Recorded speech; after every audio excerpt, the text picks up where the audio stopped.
आप सभी का एल के मैथमेटिक्स ऑनलाइन क्लास में स्वागत है। आपका गॉस थ्योरम अभी तक हम बता चुके हैं। अब देखिए इसमें क्या लिखा हुआ है, यदि किसी स्थान पर विद्युत क्षेत्र की तीव्रता क्या हो, ई हो, और उस स्थान पर ए क्षेत्रफल से, क्षेत्रफल कितना ए से गुजरने वाला विद्युत फ्लक्स, तो आपको फाई बराबर हम क्या फार्मूला लिखे हैं, ई डॉट ए, तो आपका फाई क्या होगा, E dot A, E dot S लिखे थे, ई डॉट ए मतलब डॉट प्रोडक्ट होता है, तो आपका आंसर क्या हो जाएगा, ब। आंसर क्या होगा, ब। गॉस के नियम के अनुसार फाई क्या होता है, आपको फाई पूछ रहा है, तो गॉस के नियम के अनुसार फाई क्या पूछे, फाई बराबर क्यू बाय इप्सिलॉन। आप पढ़े हैं तो क्यू बाय इप्सिलॉन, तो दो का क्या हो जाएगा, अ, दो का अ हो जाएगा। वही किसी आविष्ट खोखले गोलीय चालक के अंदर विद्युत क्षेत्र की तीव्रता होती है। खोखले गोले के अंदर विद्युत क्षेत्र की तीव्रता क्या बताए थे, शून्य। विद्युत क्षेत्र की पृष्ठ पे आपको Q by 4 pi epsilon R square, बाहर जो होता था तो Q by 4 pi epsilon small R square. गोलीय कोष जो लिखे हैं, खोखले गोलीय चालक मीन्स आपको गोलीय कोष जो लिखे हैं, ठीक, वही। तो ई बराबर क्या हो जाएगा, 0। आपका ई का मान क्या हो जाएगा, शून्य। तो शून्य कितना, द हो जाएगा आंसर। उसके बाद एक बंद पृष्ठ के अंदर एक विद्युत द्विध्रुव स्थित है। पहले तो ये चीज है, देखिए कोई बंद पृष्ठ है, 4 नंबर में कोई बंद पृष्ठ है। अब विद्युत द्विध्रुव होता क्या है, एक छोटा टुकड़ा होता है, 2L लेंथ लेते हैं, माइनस Q और प्लस Q चार्ज लेते हैं। तो अब इस बंद पृष्ठ के अंदर Q नेट आपको क्या हो जाएगा, शून्य। Q नेट क्या हो जाएगा, माइनस Q प्लस Q। आपको टोटल इस बंद पृष्ठ के अंदर आपका नेट चार्ज क्या हो जाएगा, शून्य हो जाएगा। ये चीज हो गया। अब आइए, तो बंद पृष्ठ से निर्गत कुल विद्युत फ्लक्स जब Q नेट ही 0 हो गया, फाई बराबर होता है Q नेट बाय इप्सिलॉन, तो ये मान कितना हो जाएगा, शून्य हो जाएगा। तो आपका क्या आंसर हो जाएगा, 100। कितना, 100। उसके बाद आइए, एक बंद 4 नंबर हो गया आपको। 5 नंबर देखिए, 10 मीटर स्क्वायर क्षेत्रफल के आयताकार फ्रेम को 20 वोल्ट प्रत्येक मीटर के विद्युत क्षेत्र में, देखिए पहले तो आपको फिगर बनाना होगा। वो क्या है, 10 मीटर आयताकार क्षेत्र है, 10 मीटर इसका जो एरिया दिया हुआ है वो क्या है, 10 मीटर स्क्वायर, 10 मीटर स्क्वायर है। फ्रेम को 20 वोल्ट प्रत्येक मीटर विद्युत क्षेत्र में इस प्रकार रखा गया है कि फ्रेम का तल विद्युत क्षेत्र की दिशा से कितना डिग्री कोण बनाता है, 30 डिग्री। ये जो फ्रेम का तल है विद्युत क्षेत्र की दिशा ई से कितना डिग्री बना रहा है, 30 डिग्री। इस पे जो फ्रेम पे जो अभिलंब होगा, ये अभिलंब है, कौन चीज, ये आपको अभिलंब है। तो अभिलंब के ही दिशा में आपका क्या होता है, एरिया होता है। तो ई और ए के बीच ये जब 30 डिग्री है तो ये कितना होगा, 60 डिग्री। कितना हो जाएगा, 90 में से 30 डिग्री जाएगा तो कितना हो जाएगा, 60 डिग्री। तो ई और ए के बीच कितना डिग्री कोण, 60 डिग्री कोण। चलिए पता हो गया। ए आपका दिया हुआ है, तो ए बराबर, ए का जो मैग्नीट्यूड है 5 नंबर में, ये जो 5 नंबर का है, ए का मैग्नीट्यूड दिया हुआ है, थीटा दिया हुआ 90 डिग्री माइनस 30 डिग्री। क्यों 30 डिग्री किए वो आप देख लिए, बराबर 60 डिग्री। तब फाई हमको जो निकालना है, तो फ्रेम से गुजरने वाला विद्युत फ्लक्स, तब फाई बराबर क्या होता है, E dot A, E dot A. तो ये हो जाएगा ई ए कॉस थीटा, ई ए कॉस थीटा।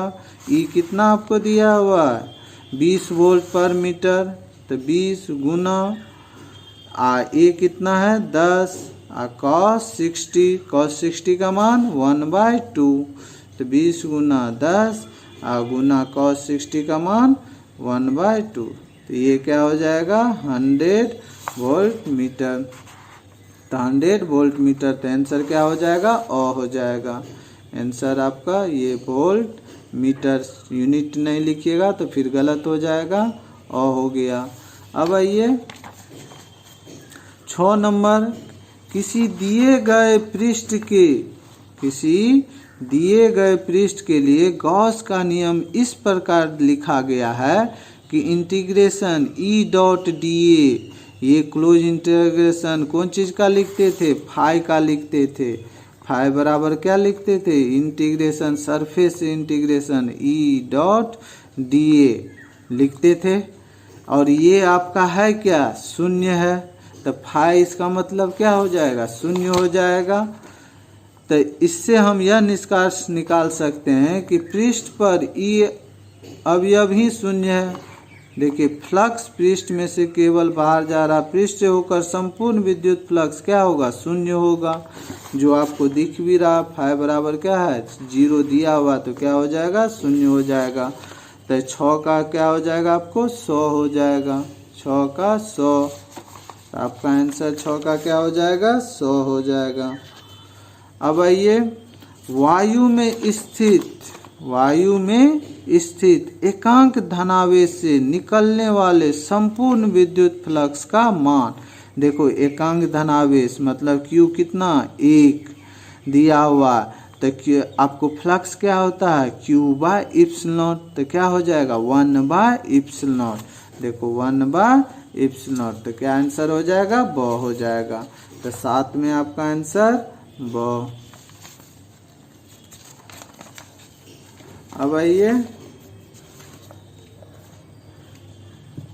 8 नंबर, एक अविष्ट चालक की सतह के किसी बिंदु पर विद्युत क्षेत्र की तीव्रता, एक आविष्ट चालक की सतह के किसी बिंदु पर विद्युत क्षेत्र की तीव्रता, कोई भी जो सतह होता है, कोई भी सतह लीजिएगा तो वो हमेशा विद्युत क्षेत्र की तीव्रता क्या होता है, इस सतह के लंबवत बाहर की ओर। एक आप छोटा सा टुकड़ा काटते थे तो वो क्या होता था, ई इस पे लंबवत बाहर की ओर होता था। तो ये आपका क्या हो जाएगा, सतह पर किसी विद्युत क्षेत्र की तीव्रता क्या होगा, सतह के लंबवत होती है। तो आपको क्यों सतह के लंबवत होती है वो समझ गए। द्रव की एक बूंद को आवेशित करने पर उसके सिकुड़ने की प्रवृत्ति क्या होगा, घटती है। जैसे ही आवेशित कीजिएगा तो उसका सिकुड़ने की प्रवृत्ति क्या होगा, घटेगा, बल्कि वो सिकुड़ना बंद करके वो फैलना शुरू करेगा। जैसे ही आवेशित कीजिएगा तो वो फैलना शुरू कर देगा। तो क्या होगा आंसर, ब। एक खोखले गोले की त्रिज्या r मीटर है, उस पर आवेश q कूलम है, तो उसके केंद्र पर विद्युत विभव, हमेशा ये चीज़ हालांकि हम नहीं बताए हैं, इसी चैप्टर में है। आपको देखिए केंद्र खोखले गोला जो होता है उस पे जो विद्युत विभव होता है, हमेशा इसके अंदर समान विद्युत विभव होगा, कांस्टेंट। मतलब इस पे ये सरफेस पे और सरफेस के अंदर हर एक बिंदु पे विद्युत विभव क्या होता है, समान होता है। और वो होता किसके बराबर है, Q/4πε0r। चाहे वो त्रिज्या कुछ भी हो, क्या कहते हैं, बिंदु कहीं पे भी हो, हर एक जगह क्या होगा, Q/4πε0r होता है। क्यों ऐसा होता है, क्योंकि E से हम सब चीज निकालते हैं, सभी जो होगा E से आप निकालिएगा। तो ये आपको हमेशा V बराबर क्या होता है, V क्या होता है, कांस्टेंट होता है। E जब ये 0 हो जाएगा, V क्या होगा, कांस्टेंट हो जाएगा। इंटीग्रेशन करके आप निकालिएगा। अब आइए तो खोखले क्या होगा, हमेशा एक खोखले गोले की त्रिज्या r मीटर तथा उस पर आवेश q कूलम है, तो उसके केंद्र पर विद्युत विभव क्या होगा, Q/4πε0। केंद्र पर ही नहीं, उस खोखले गोले के अंदर हर एक बिंदु पे आपका क्या होगा, Q/4πε0r होता है। E बराबर 0 वाले विद्युत क्षेत्र में विभव V का दूरी के साथ विचरण होगा। एक चीज बताइए, दूरी के साथ कोई विचरण नहीं हो रहा, क्योंकि r तो त्रिज्या है, कांस्टेंट है। E जब 0 रहता है तो दूरी के साथ कोई भी चेंज नहीं होगा। आर आप यहाँ रखो, मान लो ये केंद्र है, केंद्र पे रखो, यहाँ ज्ञात करो, कहीं भी इसके जगह कहीं भी ज्ञात करोगे तो क्या होता है, Q/4πε0 R। जब ये आपका E 0 हो जाएगा, E बराबर 0, तो भी क्या होता है, कांस्टेंट होता, नियत होता। भी क्या होगा, कांस्टेंट हो जाएगा। ठीक, तो आपको ये सोचना होगा, ये भी कांस्टेंट होता है। ई का जो एक हम टॉपिक छोड़ दिए हैं, ई बराबर होगा -dV/dr। देखिए -dV/dr। तो आप एक चीज बताओ, -dV/dr आपको क्या हो जाएगा, 0 हो जाएगा। -dV/dr आपको क्या होगा, 0 हो जाएगा। तो यहाँ जब आप इंटीग्रेट करोगे ई का मान, जब भी निकालने लगोगे तो भी आपका क्या हो जाएगा, कांस्टेंट हो जाएगा। भी क्या होगा, कांस्टेंट हो जाएगा। ठीक, यहाँ पे भी हमेशा आपको क्या होगा, कांस्टेंट। क्यों कांस्टेंट, एक चीज बताओ, dV/dr r के रिस्पेक्ट में 0। और 0 कोई भी चीज का डिफरेंशिएशन कब आता है, जब भी आपका कांस्टेंट होता है। तो कांस्टेंट का डिफरेंशिएशन 0 होता है। इसलिए हर एक बिंदु पे दूरी पे डिपेंड नहीं करेगा, वो हर एक बिंदु पे सरफेस या इसके अंदर हर एक जगह क्या होता है, भी कांस्टेंट होता है और समान होता है। और होता किसके बराबर, Q/4πε0 R के बराबर होता है। तो आपका क्या हो जाएगा, ये भी का मान R पर निर्भर नहीं करता है। देखिए हाइड्रोजन परमाणु का नाभिक 10.15 मीटर त्रिज्या का गोला है। देखिए त्रिज्या का गोला है, आपको पता है। नाभिक के पृष्ठ पर विद्युत क्षेत्र होगा, नाभिक के पृष्ठ पर आपको तो पहले ये जानना चाहिए Q क्या होगा, क्योंकि विद्युत क्षेत्र की तीव्रता के लिए कितना नंबर सवाल है, 12 नंबर।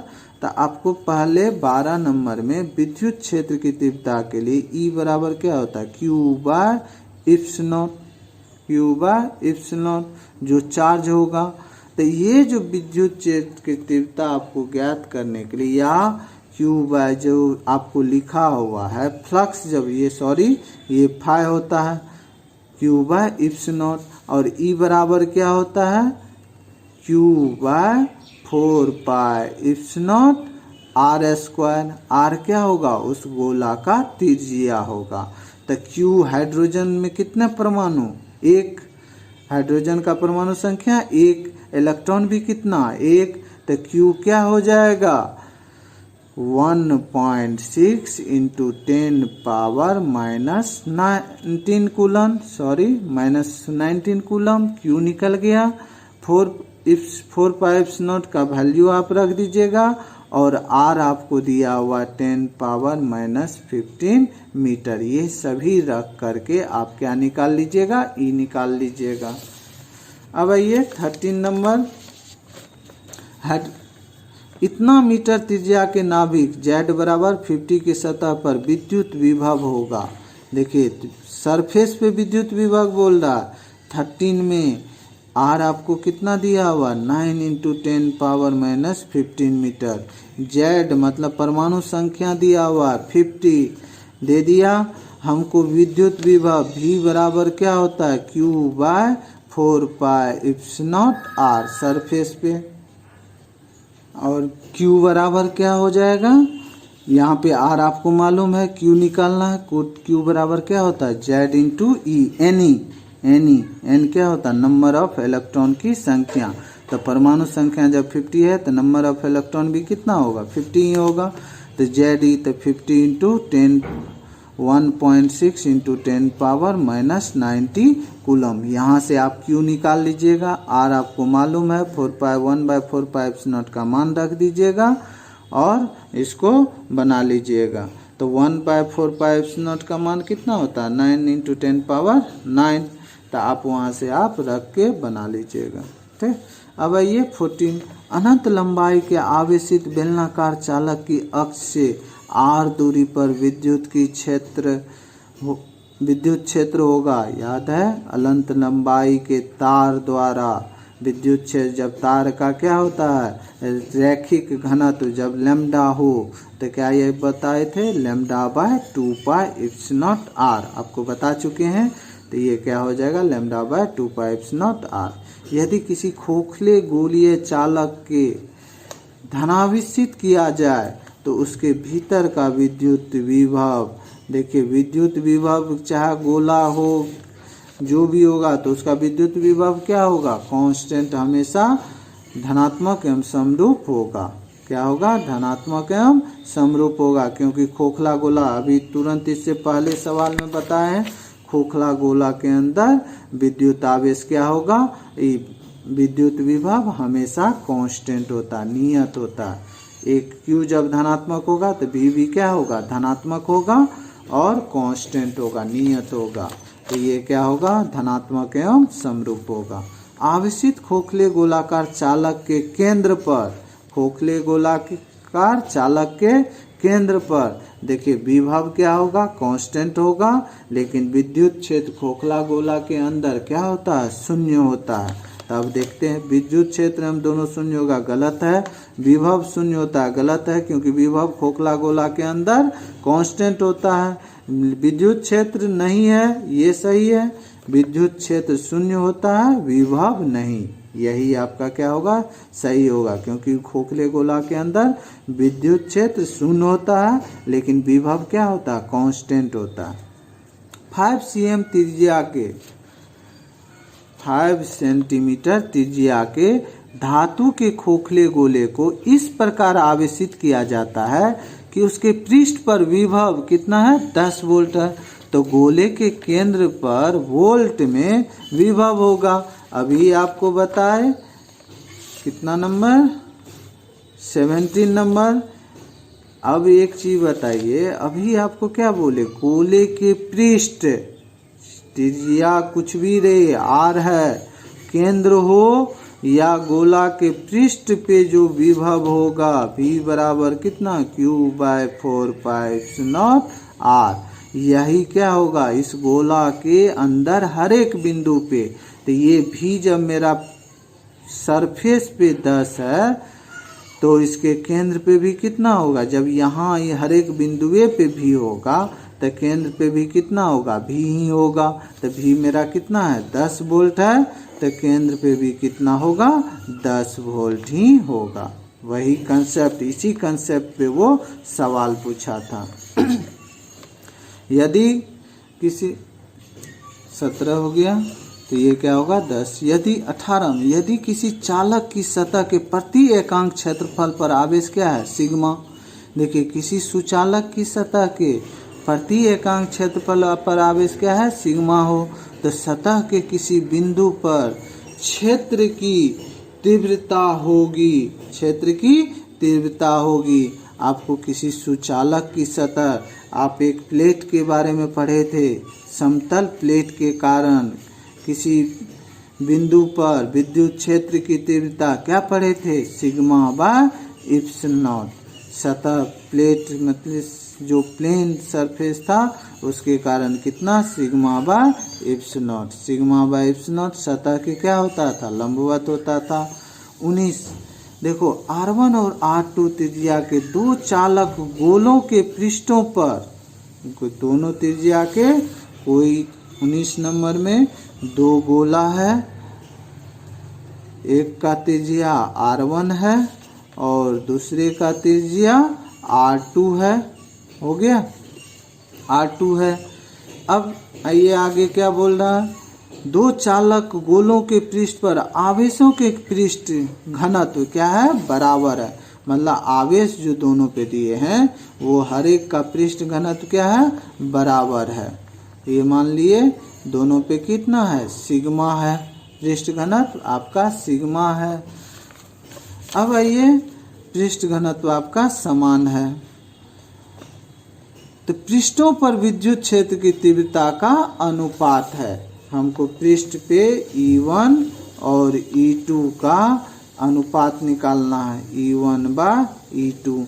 आपको जब याद होगा गोला में E बराबर आपको क्या लिखाए थे पृष्ठ पे, E बराबर क्या लिखाए थे σ/ε इप्स नॉट। गोला के पृष्ठ पे लिखाए थे सिग्मा बाय इप्स नॉट, और एक लिखाए थे आर दूरी पर गोला के बाहर आर दूरी पे ई बराबर ई नॉट बराबर ई बराबर sigma by eps naught R square by R square, R square by R square. और गोला के अंदर ई बराबर कितना लिखाए थे 0, ये 3 लिखाए थे। तो हमको क्या बोल रहा है, गोला के पृष्ठ पर इस पृष्ठ पे ई पूछ रहा है, तो दोनों क्या होगा, E1 भी हो जाएगा आपको सिग्मा बाय इप्स नॉट, और E2 भी हो जाएगा सिग्मा बाय इप्स नॉट, क्योंकि सिग्मा क्या है बराबर है। तो E1 बाय E2 क्या हो जाएगा 1/1। तो E1 अनुपात E2 कितना, क्योंकि दोनों समान है 1/1 हो जाएगा। हो गया। अब आइए 20 नंबर, R1 और R2 त्रिज्या के दो चालक गोलों के पृष्ठों पर आवेशों के पृष्ठ घनत्व बराबर है। यही सेम फिगर मान लीजिए, दोनों आवेश का R1 और R2 त्रिज्या है और पृष्ठ घनत्व क्या है, आवेश का समान है।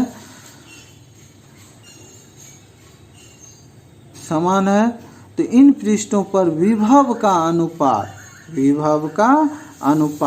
विभव इस पृष्ठ पे R1 गोला पे V1 जब निकालिएगा, विभव मान लीजिए कितना V1, और इस पे क्या है V2, V1 और V2 है 20 नंबर में। तो V1 बराबर क्या हो जाएगा Q by 4 pi eps naught R1 हो जाएगा।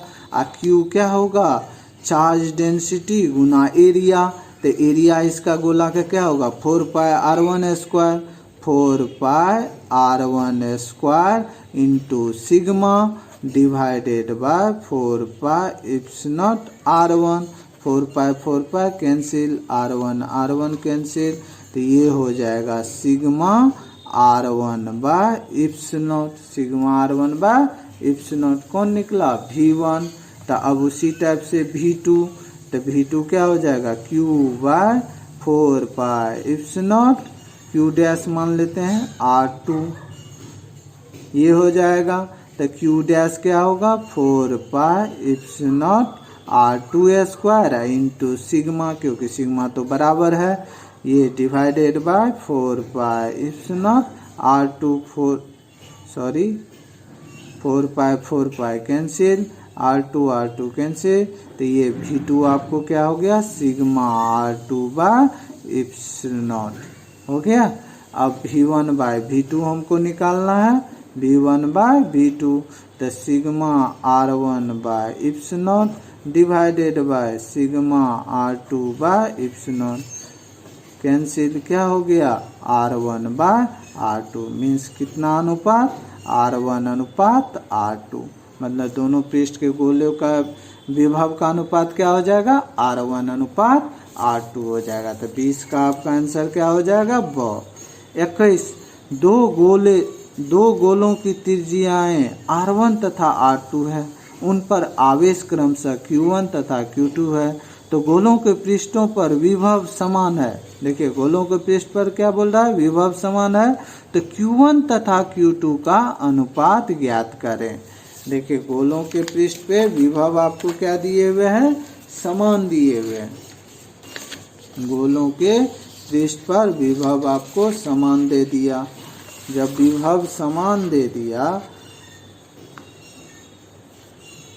कितना 21 नंबर, दो गोला है, एक का त्रिज्या R1 है, इस पे चार्ज Q1 है, दूसरा गोला आपको दे दिया R2 त्रिज्या है, इस पे चार्ज क्या है Q2 है, और दोनों पे V1 बराबर V और V2 बराबर भी V है, क्योंकि बोल रहा विभव क्या है समान है। तो V1 बराबर क्या हो जाएगा Q1 bye 4 pi eps naught R1 हो जाएगा, और V2 बराबर Q2 bye 4 pi eps naught R2 हो जाएगा। तो गिवन है मेरा, ये गिवन है, दिया हुआ है V1 बराबर V2 हमको दिया हुआ है, ठीक, क्योंकि विभव बोल रहा है समान है। तो Q1 bye 4 pi eps naught R1 बराबर Q2 bye 4 pi epsilon R2। तो 4 पाई एप्सिलॉन 4 पाई एप्सिलॉन, तो हमको Q1 और Q2 का अनुपात निकालना है, मीन्स Q1 बाय Q2। तो Q2 को इधर लाए, R1 को उस साइड ले गए, तो R1 बाय R2। तो यहाँ से आपको क्या निकला, Q1 अनुपात Q2 बराबर R1 अनुपात R2। यही आपका आंसर हो जाएगा। तो आंसर क्या हो जाएगा, हो जाएगा। हो गया। अब 22 में, आवेश की एक समतल चादर जिसका पृष्ठ घनत्व कितना है, सिग्मा है। आवेश की एक समतल चादर जिसका पृष्ठ घनत्व सिग्मा है कि समीप r दूरी पर विद्युत क्षेत्र की तीव्रता, आपको याद होगा अनंत लंबाई के पतली चादर के आवेशित चादर के कारण विद्युत क्षेत्र की तीव्रता क्या पढ़ाए थे, sigma by 2 epsilon naught. Sigma by 2 epsilon naught R पे डिपेंड नहीं करता, इसको याद रखिएगा, sigma by 2 epsilon naught. Answer क्या हो जाएगा, हो जाएगा। अब आइए, आप 1 mm त्रिज्या वाले एक लंबे सीधे तार पर विद्युत आवेश क्या है, समान 1 mm त्रिज्या वाले, मतलब त्रिज्या कितना है, 1 mm त्रिज्या वाले एक लंबे मतलब पतला तार के एक लंबे सीधे तार पर विद्युत आवेश समान रूप से वितरित है। 1 mm क्या होगा, बहुत पतला होगा, तो इसको 1 mm लिख दिया। आप इसको इस टाइप से पढ़िए, जो कि पतले तार के सीधे तार पर विद्युत आवेश क्या है, समान रूप से वितरित है। तार की 1 सेंटीमीटर लंबाई पर आवेश का मान क्या है, Q कूलम है। 1 सेंटीमीटर लंबाई, देखिए लैम्डा कितना आपका 23 नंबर है। 23 में लैम्डा जब निकालिएगा तो Q बाय क्या होगा, L, Q बाय L। और Q आपको Q दिया हुआ, आवेश कितना दिया हुआ, Q दिया हुआ 1 सेंटीमीटर, ये दिया हुआ। तो लैम्डा आपका क्या होगा, Q coulomb per cm, Q coulomb per cm हो गया। अब देखिए 1 cm मतलब इसके अब बोल रहा आवेश का मान Q कूलम है। एक अन्य बेलनाकार पृष्ठ जिसकी त्रिज्या 50 cm है, एक अन्य बेलनाकार पृष्ठ है जिसकी त्रिज्या कितना है, 50 सेंटीमीटर है, तथा लंबाई 1 मीटर है। लंबाई भी क्या होगा, जो इस तार का लंबाई है, जो आपको चार्ज दिया हुआ है Q, चार्ज कितना दिया हुआ है Q, ठीक, लंबाई कितना दिया हुआ है 1 मीटर। तो इस तार को समान रूप से घेरते हुए, जैसा कि चित्र इतना में प्रदर्शित है, इस बेलनाकार पृष्ठ से गुजरने वाले कुल विद्युत फ्लक्स का मान होगा। देखिए 1 सेंटीमीटर लंबाई का चार्ज, आप इसको जब उस टाइप से 1 सेंटीमीटर लंबाई तार का, लंबा तार पर आवेश आपका कितना है, Q कूलम है। तो वही जब 1 मीटर मीन्स कितना, 100 cm, 100 cm लंबा तार पर आवेश क्या हो जाएगा, 100 Q, मीन्स Q क्या हो गया, 100 Q के 12। और आवेश आपका फ्लक्स जो होता है वो क्या होता है, Q bye epsilon not. Flux क्या होता है, Q बाय एप्सिलॉन नॉट। और Q है कितना, 100 Q by epsilon, 100 Q by epsilon. तो फ्लक्स का मान क्या हो जाएगा, 100 Q बाय एप्सिलॉन। अब देखिए 24 नंबर, R त्रिज्या और L लंबाई के बेलन E तीव्रता के समरूप विद्युत क्षेत्र में इस प्रकार रखा है कि बेलन की अक्ष विद्युत क्षेत्र के समांतर है। बेलन की अक्ष विद्युत क्षेत्र के समांतर है, तो बेलन के पृष्ठ से कुल फ्लक्स होगा। इसको फिगर से समझिए। 24 नंबर, देखिए कोई बेलन है, ये बेलन है, बेलनाकार तार आपका है, फिगर जो होना चाहिए, इसका अक्ष क्या होगा, ये अक्ष है, ये ई का डायरेक्शन आपका ये है, ई का डायरेक्शन ये है। इस पे कहीं भी, इस पे जब सरफेस, इससे जो फ्लक्स निकलेगा ds लोगे, तो ए का किधर होगा, इस एरिया में, ds का डायरेक्शन क्या होगा, इस डायरेक्शन मीन्स s या a, आप कुछ भी लिखो तो a का डायरेक्शन ये हो गया। दोनों के बीच कोण कितना 90 डिग्री, तब फाई क्या होता है e डॉट a, और दोनों के बीच ई ए cos 90 डिग्री, और cos 90 डिग्री का मान क्या होता है 0 होता है। तो फाई क्या होगा, नेट फ्लक्स जो इससे निकलेगा वो क्या हो जाएगा 0 हो जाएगा। नेट फ्लक्स क्या हो जाएगा 0 हो जाएगा, क्योंकि ई और ए के बीच जैसे ही अक्ष के समांतर ई हो जाएगा और एरिया और अक्ष के बीच आपका क्या हो जाएगा 0 हो जाएगा। तो बेलन की अक्ष विद्युत क्षेत्र की समांतर, तो बेलन के पृष्ठ से कुल फ्लक्स आपका क्या हो जाएगा 0 हो जाएगा। अब आइए, निम्न में से किसके लिए विद्युत क्षेत्र की तीव्रता E directly proportional to R0। 25 में क्या हो जाएगा E directly proportional to R0 means क्या हो जाएगा E कोई भी कांस्टेंट, R0 मीन्स क्या R पावर 0, जो E R पे डिपेंड नहीं करता, E independent of R। E क्या है आर से, हिंदी में जब लिखिएगा तो ई आर से स्वतंत्र है। ई क्या है आर से स्वतंत्र है। तो ई आर से स्वतंत्र कब होता है, जब sigma by 2 epsilon naught, sigma by 2 epsilon not. तो वो अनंत लंबाई का समतल चादर के चलते, तो किसके चलते होगा, देखिए बिंदुवत के लिए से नहीं होगा, क्यों, क्योंकि वो होता है E Q by 4 pi epsilon R square. विद्युत द्विध्रुव के कारण भी नहीं होगा। आवेश की अनंत आकार की समतल चादर क्या लिखाए थे सिग्मा बाय 2 एप्सिलॉन, तो किसके कारण 100, आपका आंसर क्या हो जाएगा 100 हो जाएगा। अब एल लंबाई की भुजा वाले घन के केंद्र पर कितना आवेश है, क्यू आवेश है। तो घन के किसी एक पृष्ठ से निकलने वाला विद्युत फ्लक्स, एक चीज बताइए, घन में कितना फ्लक्स, कितना 26 नंबर, चाहे उसका लंबाई कुछ भी हो, तो घन का जो फ्लक्स है वो कितना, सरफेस कितना होता है, फेस पृष्ठ कितना होगा घन में 6 पृष्ठ होगा, एक ऊपर एक नीचे 2 हो गया, एक इस साइड 4 और एक इस साइड और एक इस साइड, 6 फ्लक्स से घिरा हुआ क्षेत्र आपका क्या हो जाएगा घन हो जाएगा, जिसका हर एक भुजा क्या हो बराबर हो।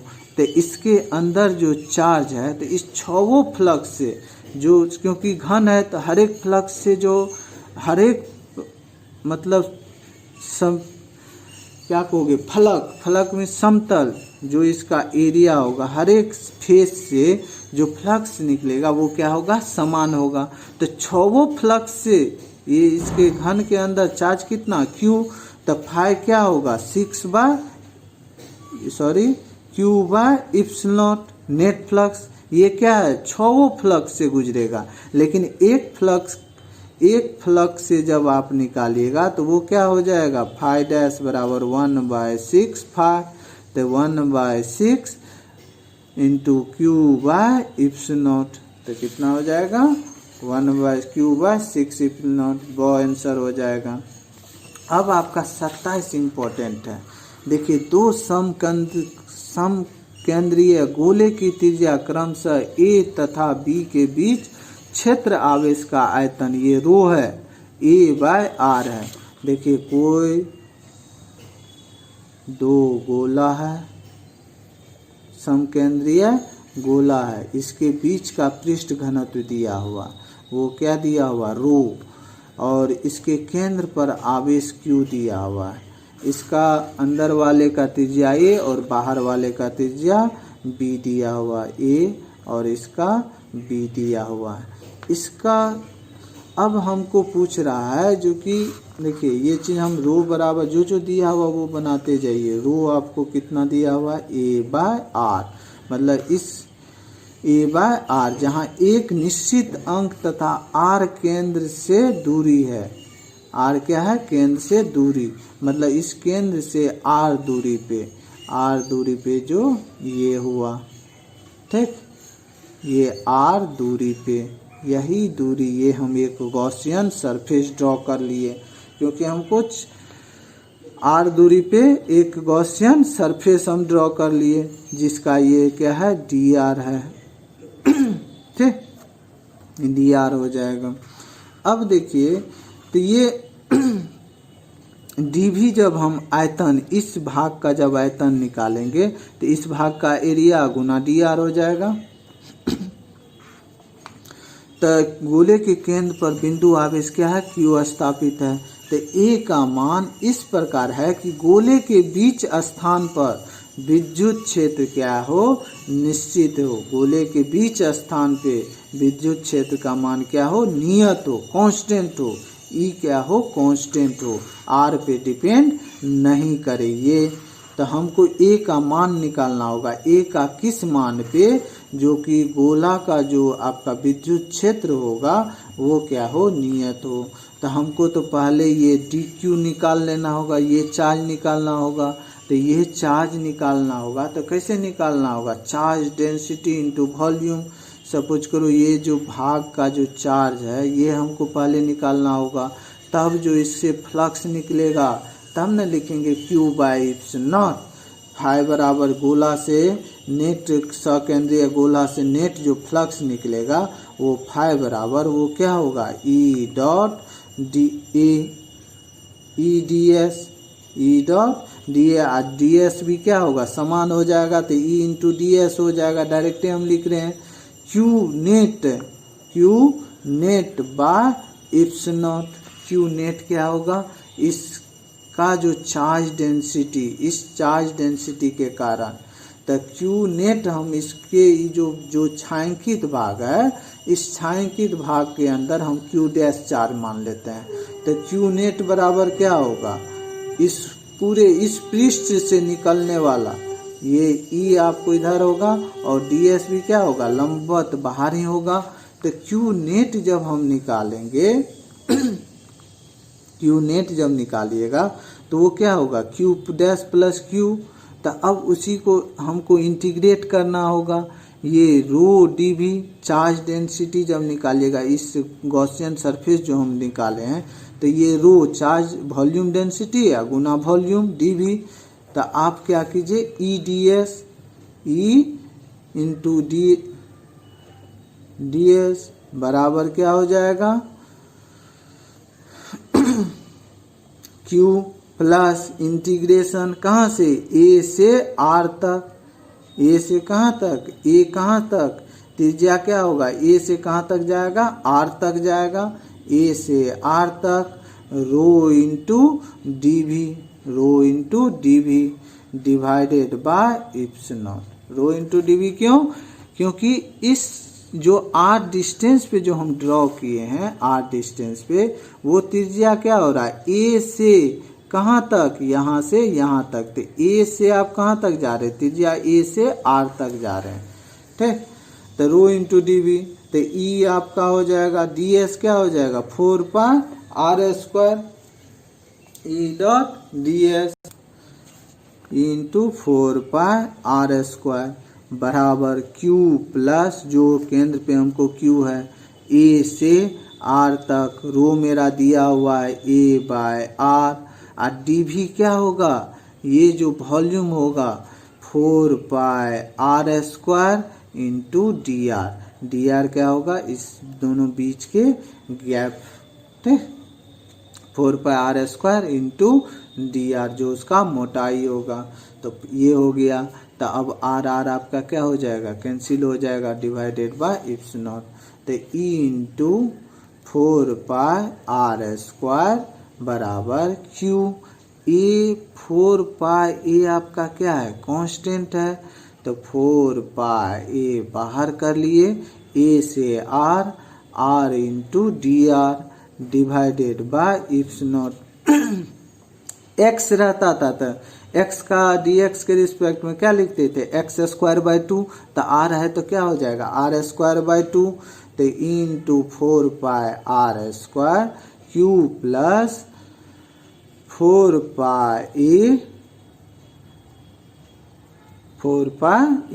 Into r²/2। डिवाइड ए से आर तक डिफिनिट इंटीग्रेशन है ये, आपको इंडिफिनिट जो पढ़ा रहे हैं उसके बाद। तो ये हो जाएगा E into 4 R square Q plus 4 A, ये 2 कॉन्स्टेंट बाहर कर लेते हैं।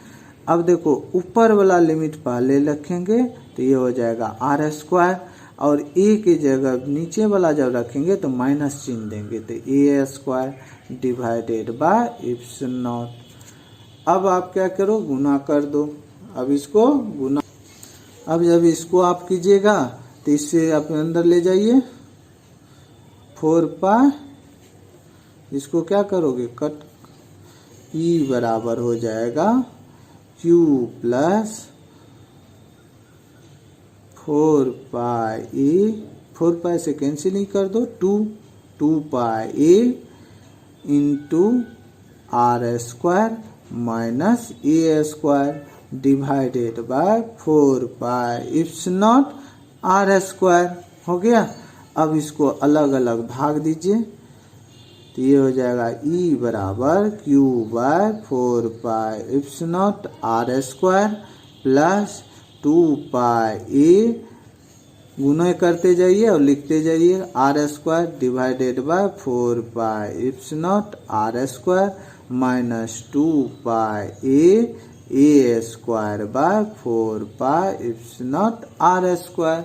ये हो गया। देखिए pi cancel, R square cancel, 2 cancel.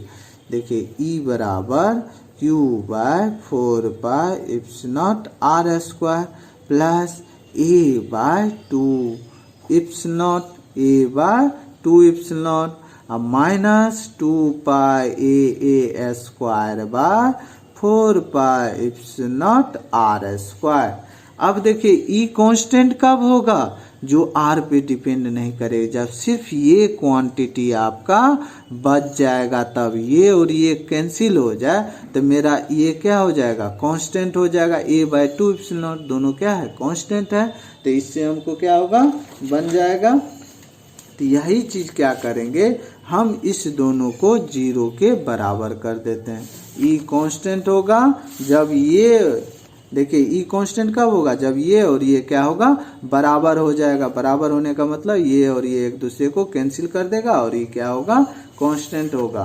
तो ई कांस्टेंट होगा, ई कांस्टेंट होगा मतलब नियत होगा जब आपका क्या हो जाएगा, Q by 4 epsilon naught R square, Q by 4 epsilon naught R square बराबर हो जाएगा 2 ए स्क्वायर बाय, सॉरी चलो अब लिख दिए हैं तो हम यहाँ पे हमको कट कर देना चाहिए था, पाई कैंसिल होगा, 2 ये सॉरी ये पाई नहीं होगा, यहाँ पे 2 epsilon naught R square, A square by 2 epsilon naught R square. ये हो जाएगा A square by 2 epsilon naught R square, 2 epsilon naught R square.